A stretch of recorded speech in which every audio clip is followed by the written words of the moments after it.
Mirëmbrëma dhe mirë se vini në War Report. Pikërisht në 24 shkurt të 4 viteve më parë, bota u zgjua nga bombardimet që Rusia kreu ndaj Ukrainës dhe nga disa video të cilat u bën virale në momentet dhe çastet e para të tyre. Ishte ky mëngjesi i zymt i 24 shkurtit të 4 viteve më parë, i cili vion të mbetet në memorien e njerëzve, pasi kjo është një luftë që vion. Lufta Rusi-Ukrainë, luftë e cila zgjat prej 4 vitesh dhe më e përgjakshmja në kontinentin tonë që prej luftës së dytë botërore, po arrin të thyej një rekord të luftës parë botërore, e cila zgjat eksaktësisht 4 vite, 3 muaj e 11 ditë. Jemi shumë pranë thyrjes këtij rekordi, por me sa duket mes palëve nuk ka një përparim drejt negociatave për paqe. Gjithçka që vion të ndodhë është një front i përgjakur, Zelenski dhe Putin që akuzojnë njëri tjetrin, një Europë e cila nuk po gjen vendin e saj në tryezën e negociatave dhe Shtetet e Bashkuara të Amerikës, të cilët luftën e Europën lindore kanë kthyer në biznes, bëjnë presion për një fund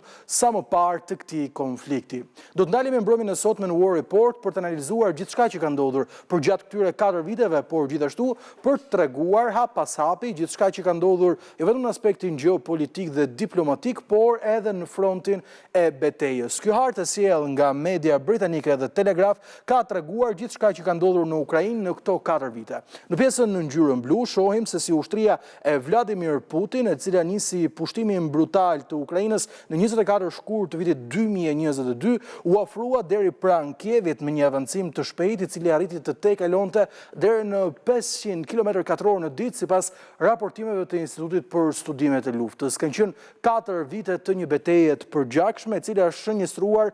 ose shënjuar më saktë nga disa momente të jetë të rëndësishme. Në gjysmën e dytë të vitit 2022, pasi forcat e Moskës kishin pushtuar 27% të territorit Ukrainas, Ukraina arriti që të kryejë një kundërofensiv të suksesshme, duke larguar pikërisht Moskën nga afërsia e saj pranë Kievit, kryeqytetit të Ukrainës, por edhe pranë disa rajoneve të tjera. E gjitha pjesa që shihni në ngjyrën blu aktualisht në hartë, cilën unë po e ngjyros në ngjyrën e verdhë, tregojnë të gjitha avancimet që bëri ushtria e Volodymyr Zelenskit për të përzënë Rusinë nga disa territore të cilat u morën me vrull në nisjet kësaj lufte. Përgjatë këtyre 4 viteve, Ukraina ka treguar shembullin më të mirë të qendresës. Franca e konsideroi Kievin një shembull i cili po mëson Europën se si do duhet përgatitet për luftë, dhe ushtarët e Parisit, por edhe vendeve të tjera perëndimore, po marrin tashmë module të gatshme nga ajo çfarë ndodh në betejën e Ukrainës për të qenë të përgatitur për rrezikun. Betejë vjoi në vitin 2023 me rusët, të cilët patën një avancim të rëndësishëm sa i përket frontit të betejës, duke marrë Soledarin dhe Bakhmutin. Bakhmut është një ndër qendrat më të rëndësishme industriale në Ukrainë, i cili ishte pikërisht pjesë e rajonit të Donetskut dhe shënjoi kështu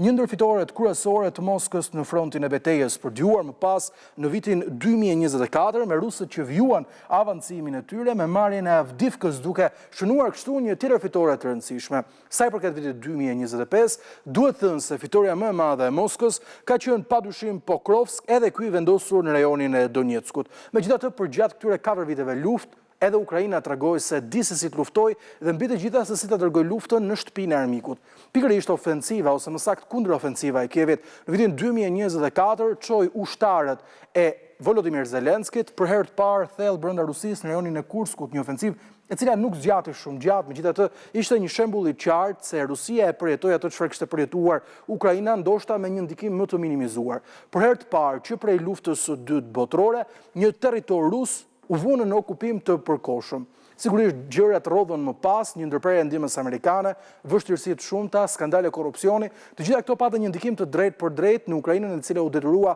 të mobilizojë ushtarët e saj kryesisht në frontin e betejës. Dhe dua të tregoj pikërisht nëpërmjet kësaj harte vizuale të gjitha zhvillimet që ka sjell fronti përgjatë këtij viti. Në hartën që kemi në këto foto ka një vijë në ngjyrën kafe, e cila tregon kështu edhe diferencat që kanë ndodhur pikërisht në frontin e betejës. Do dua të theksoj secilin prej tyre se çfarë ka ndodhur në vitin e fundit, që nga viti 3 deri në vitin e 4. Rusia ka arritur të ketë një përparim të rëndësishëm në rajonin e Dnipropetrovsk, duke përfshirë gjithashtu edhe rajonin e Donetsk, siç po tregoj në këto momente në hartë, me zhvillime edhe drejt Kupianskut, por edhe Kramatorskut. E gjithë ngjyra e verdhë që po tregoj në këto momente është avancimi që Moska ka arritur të bëjë përgjatë vitit të fundit në frontin e betejës.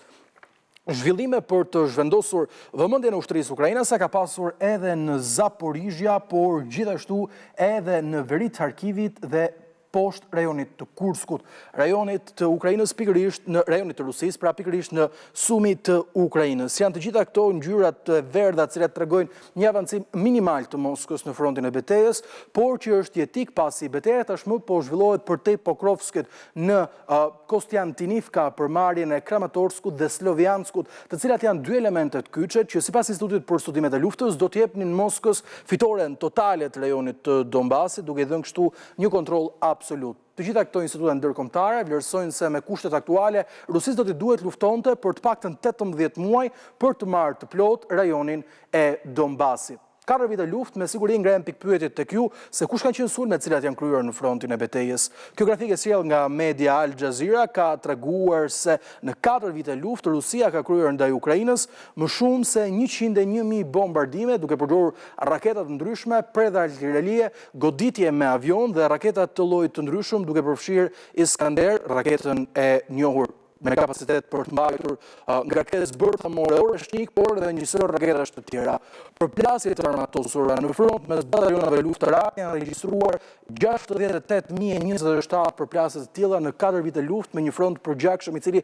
ka qenë aktiv në 365 ditë të secilit vit. Sulmet ajrore të kryera nga dron apo gjithashtu nga mina të hedhura nga distanca kanë shkuar në 58.495 sulme, përduar më pas me sulmeve të llojeve të tjera të cilat kanë qenë në 2568 dhe vendosja e disa bombarduesve me distancë të largët nga ana e Moskës ka shkuar në 1786 raste. Këto nuk janë shifra, janë e vërteta e cila ndodh çdo ditë në front, ku në Ukrainë kanë humbur jetën të paktën 15.000 civil, sipas asaj që raporton pikërisht edhe misioni i Kombeve të Bashkuara për ndihmat humanitare dhe zyra e tyre në Kiev. Por një tjetër pikpyetje mjaft e rëndësishme është se sa humbje kanë palët në frontin e betejës. Kemi folur her pas here se si mediat ndërkombëtare kanë raportuar se si Moska po humbiste rreth 30 deri në 50.000 ushtar çdo muaj, duke përfshirë të vrarët e të rënët në frontin e betejës, por gjithashtu edhe persona të cilët kishin mbetur plagosur e nuk mund të avionin më këtë betejë. Sot pas 4 viteve luftë, raportet e mediave ndërkombëtare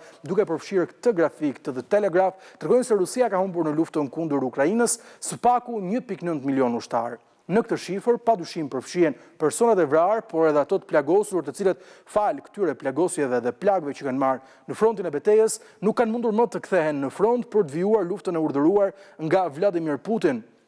Megjithatë, pikpyetja e cila mbetet është se kush janë humbjet e vërteta të palës ukrainase. Raportet e kombinuara për ushtarët e vrarë, por edhe ato të plagosur, flasin se nga ana e Ukrainës kemi nga 500 deri në 800.000 humbje të këtyre kapaciteteve apo njerëzve në saktë në frontin e betejës. Por ka edhe një ndarje apo një nëndarje që tregon se sa të vrarë kemi në secilën anë. Nga ana e Rusisë, për cilën folëm se janë deri tek 1.2 milion qytetarë të cilët mund të kenë humbur jetën në frontin e betejës, flitet për 275 deri në 325.000 ushtarë të cilët kanë mbetur të vrarë. Një investigim i sjell nga media britanike BBC në bashkëpunim me Media Zone në Rusi ka sjell të konfirmuara këto shifra. Ndërkohë, për herë të parë, pas më shumë se 4 vitesh luftë me Volodymyr Zelenskin, i cili thotë se ka humbur vetëm 47.000 ushtarë të vrarë në frontin e betejës, ka të dhëna që vijnë nga Qendra për Studimet Strategjike në Shtetet e Bashkuara të Ukrainës se në këtë luftë Ukraina ka humbur nga 100.000 deri në 140.000 ushtarë.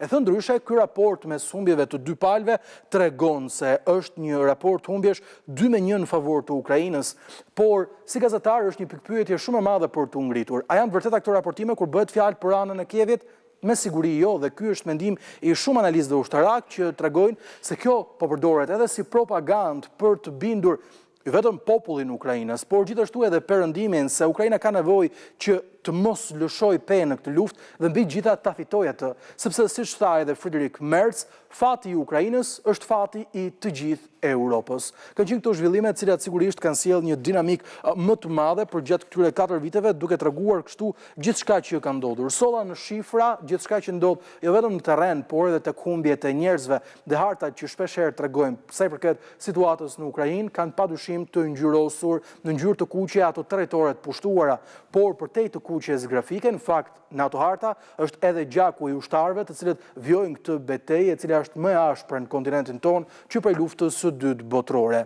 Ndërkohë, siç thash në njëset programit, Amerika kërkon një ultimatum të shpejtë për të dhënë fund këtij konflikti dhe raportet e mediave ndërkombëtare kanë folur për gjatë javëve të fundit më shumë se sa vetë Donald Trump. Një raport i fundit i Bloomberg ka treguar se presidenti amerikan Donald Trump ka shtyr afatin e tij që kërkon fundin e luftës mes Rusisë e Ukrainës deri në 4 korrik, kur do të jetë edhe pavarësia e Shteteve të Bashkuara të Amerikës dhe viti 250 i pavarësisë së tyre. Këto raporte, siç thash edhe pak më parë, kanë folur vetë më shumë se sa ka folur edhe Donald Trump sa i përket muajve të fundit dhe situatës në frontin e betejës. Ndërkohë, folën shumë zyrtar perëndimor ditën e sotme, përmenda pak më parë Friedrich Merz, i cili nga takimi i koalicionit të vullnetshmëve me liderë europian, të cilët u mblodhën në Kiev, dhe disa të tjerë që u bashkuan përmes videokonferencave, thanë se fati i Ukrainës është vetë fati i Europës. Nëse Putin lejohet të fitojë në Ukrainë dhe të kalojë atë prag, atëherë do të jetë shumë e afërt dita kur ai do të guxojë të sulmojë një vend të NATO-s e do të kalojë kështu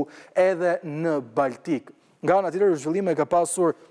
edhe sa i përket këtyre deklaratave pasi kam përzgjedhur për të sjellë në program një ndër deklaratat më të fuqishme që ditën e sotme duhet thënë se u bë nga Mark Rutte, kreu i Aleancës Veriatlantike, i cili nuk zgjodhi Kievin, por nga selia e NATO-s në Bruksel deklaroi se Ukrainës nuk i duhen më premtime, por i duhen armë për të luftuar. Është ky qëndrimi i tij, i cili pasqyron në një mënyrë apo në një tjetër realitetin në cilën jeton Ukraina ditën e sotme. Pas shkëputjes totale të ndihmës financiare nga Shtetet e Bashkuara të Amerikës, me një Donald Trump që i ktheu luftën në Ukrainë në një biznes për cilin parat do t'i merrte nga Europa, sot Ukraina përballet edhe me mundësinë e humbjes së këtij financimi për shkak të tekave, kapriçove apo quheni si të doni të Viktor Orban, një vendi antar të Bashkimit Evropian dhe një lider i cili her pas here ka kundërshtuar çdo paketë ndihme për Kievin. Se çfarë do të ndodhë me Ukrainën do të zbulohet për gjatë muajve në vijim. A do të mbyllet kjo luftë së shpejti? Të gjitha gjasat thonë se jo, por se çfarë ka ndodhur me Ukrainën kur nuk ka marrë në kohën e duhur të gjithë ndihmën financiare dhe ushtarake që është nevojitur, e kemi parë pikërisht në vitin 2025, ku humbjet më të mëdha përfshirë këtu edhe rajonin e Kurskut, ku arriti të ndërtojë një kundërofensivë të suksesshme duke hyrë në territorin e armikut, dështuan dhe ranë pikërisht për shkak të mungesës së koordinimit perëndimit për të ndihmuar Kievin dhe një braktisjeje amerikane. Brëmen e sotme në program do të fokusohemi tek gjithçka që ka ndodhur në këto 4 vite dhe sigurisht tek pikpyetja e madhe. Çfarë do të ndodhë me këtë betejë dhe a do të ketë një fund të shpejtë? Të gjitha këto me një herë vetëm pas siglës.